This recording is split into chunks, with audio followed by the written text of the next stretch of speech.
Nigeria's National Assembly is currently considering the NGO regulation bill for passage. It has gone through the first reading, it's gone through second reading, it's now in committee stage, and later this month, the Committee on NGOs in the House of Representatives in Abuja will be holding a public hearing on the bill. And it's important that you understand what this bill means and its implications for both yourself as a citizen and for the country in general.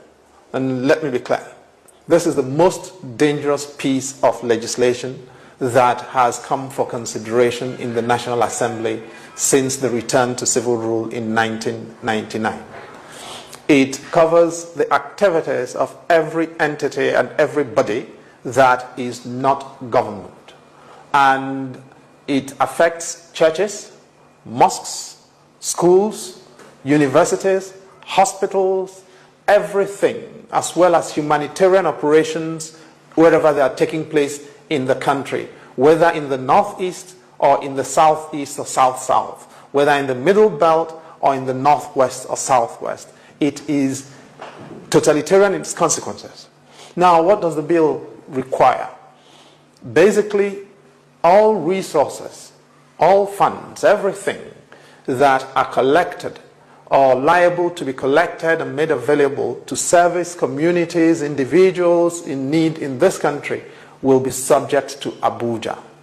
Before you can raise funds in your church and your mosque, you have to get Abuja's permission. After you've raised the money, you have to return them to Abuja for Abuja to tell you what to do with them. And when you've done that, only Abuja can help you to do your audits.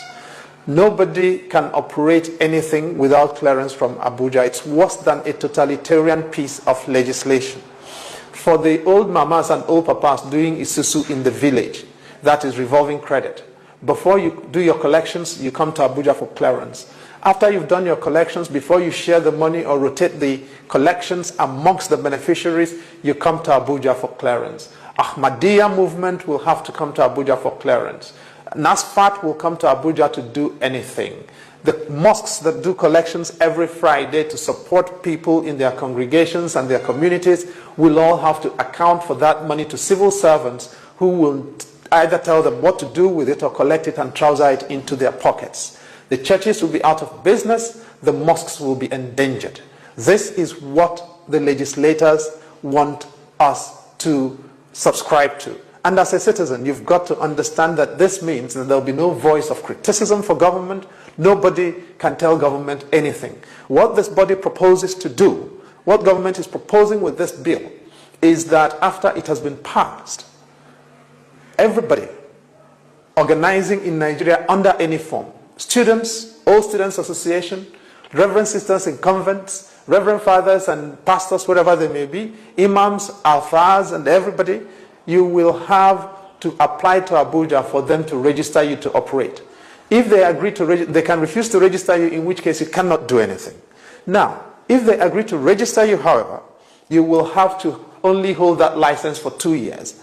After those 2 years, you will have to apply for them to renew your license. If they agree at that time to renew your license, you can continue operating for another 2 years. If they don't agree, that license lapses. If you try to do anything without that license, you'll be liable to be imprisoned for 18 months. And if they are sympathetic and agree not to send you to jail, you may be let go with a fine of 500,000 naira.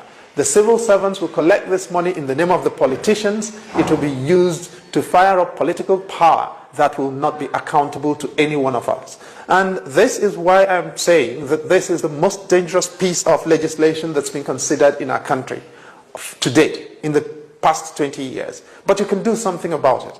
This does not have to be law. This will not be law if you agree that as the citizen, you are the boss. Contact your legislator at the state level, contact your legislator in Abuja, contact your senator and your distinguished senator in your senatorial zone and tell them this will not happen. This is your country too. And unless you fight for it, these people are going to destroy it, not just for you, but for your children and for your grandchildren. And that they don't have a mandate to do. My name is Chidi Anselm Odinkalo. I'm a Nigerian citizen.